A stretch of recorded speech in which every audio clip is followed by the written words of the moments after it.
Yesaya pasal 44. Tetapi sekarang, dengarlah, hai Yakub, hamba-Ku. Dan hai Israel, yang telah Kupilih. Beginilah firman Tuhan yang menjadikan engkau, yang membentuk engkau sejak dari kandungan, dan yang menolong engkau. Janganlah takut, hai hamba-Ku Yakub.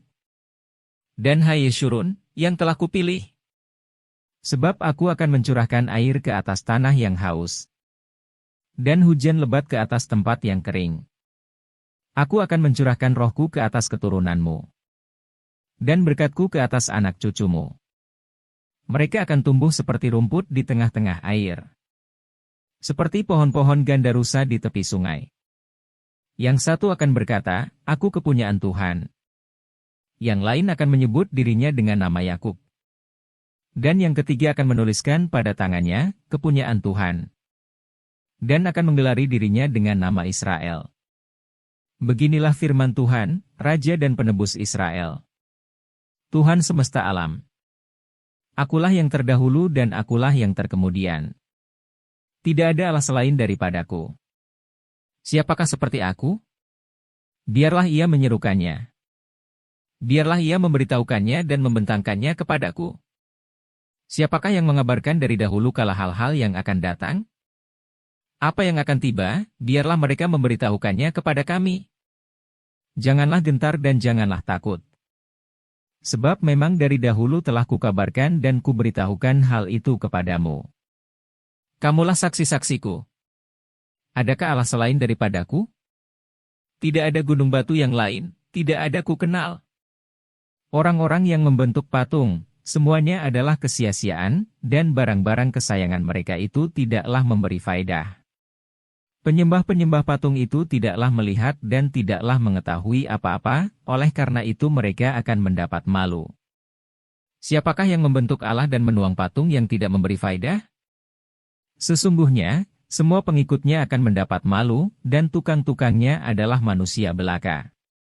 Biarlah mereka semua berkumpul dan bangkit berdiri. Mereka akan gentar dan mendapat malu bersama-sama.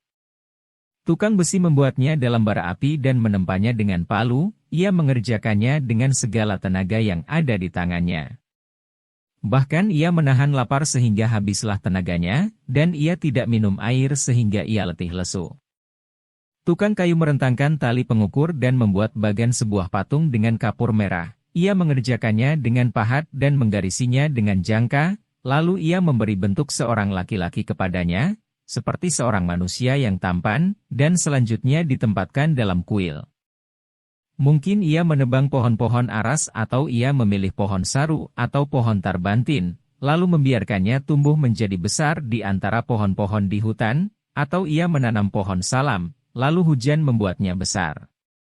Dan kayunya menjadi kayu api bagi manusia, yang memakainya untuk memanaskan diri, lagi pula ia menyalakannya untuk membakar roti. Tetapi juga ia membuatnya menjadi Allah lalu menyembah kepadanya, ia mengerjakannya menjadi patung lalu sujud kepadanya. Setengahnya dibakarnya dalam api dan di atasnya dipanggangnya daging. Lalu ia memakan daging yang dipanggang itu sampai kenyang, ia memanaskan diri sambil berkata, Aku sudah menjadi panas, aku telah merasakan kepanasan api. Dan sisa kayu itu dikerjakannya menjadi Allah, menjadi patung sembahannya, ia sujud kepadanya, ia menyembah dan berdoa kepadanya, katanya, Tolonglah aku, sebab Engkaulah Allahku. Orang seperti itu tidak mengetahui apa-apa dan tidak mengerti apa-apa, sebab matanya melekat tertutup, sehingga tidak dapat melihat, dan hatinya tertutup juga, sehingga tidak dapat memahami. Tidak ada yang mempertimbangkannya, tidak ada cukup pengetahuan atau pengertian untuk mengatakan, setengahnya sudah kubakar dalam api dan di atas baranya juga sudah kubakar roti, sudah kupanggang daging, lalu kumakan. Masakan sisanya akan kubuat menjadi dewa kekejian? Masakan aku akan menyembah kepada kayu kering? Orang yang sibuk dengan abu belaka, disesatkan oleh hatinya yang tertipu, ia tidak dapat menyelamatkan jiwanya atau mengatakan, bukankah dusta yang menjadi peganganku?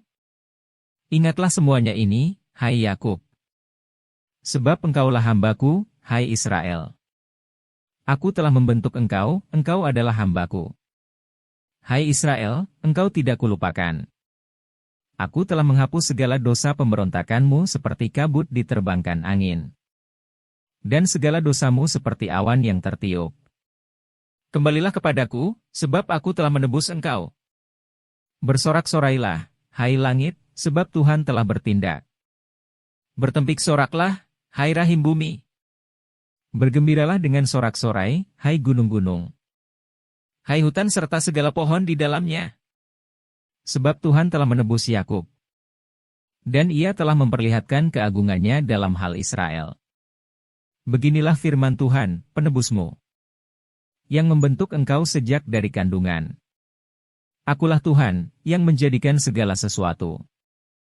Yang seorang diri membentangkan langit. Yang menghamparkan bumi, siapakah yang mendampingi aku?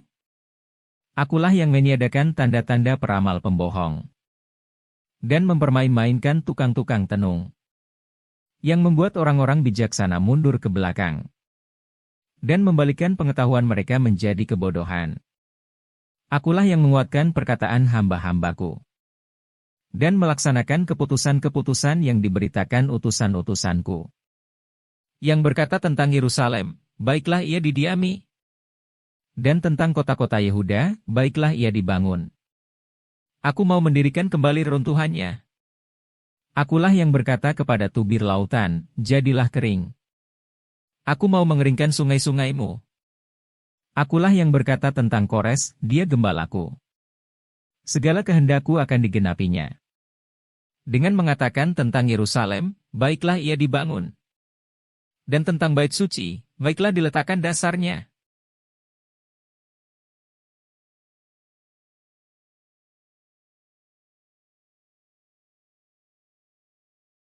Shalom saudara-saudaraku yang kekasih di dalam Tuhan Yesus. Puji Tuhan kalau kita masih diberi kesempatan hidup hari ini dan dapat mempelajari firman Tuhan dari kitab Yesaya 44. Tuhan Yesus memberkati. Bagian pertama mengajari kita mengenai Tuhan tidak berubah. Walaupun umatnya tidak setia, tapi Tuhan tetap setia. Ia terus-menerus mendidik umatnya agar dapat terbentuk sesuai rencananya untuk hidup kudus, benar, dan mempermuliakan nama Tuhan. Biarpun Israel sudah jatuh berkali-kali dalam dosa, sampai dibuang, tersebar di seluruh dunia, tetapi Tuhan berjanji untuk tetap menyertai dan menghibur mereka dalam kesusahannya. Status Israel tetap sebagai hamba Tuhan, orang pilihan Tuhan. Tuhan tidak meninggalkan mereka, walaupun mereka telah gagal, tetapi anugerah Tuhan melimpah.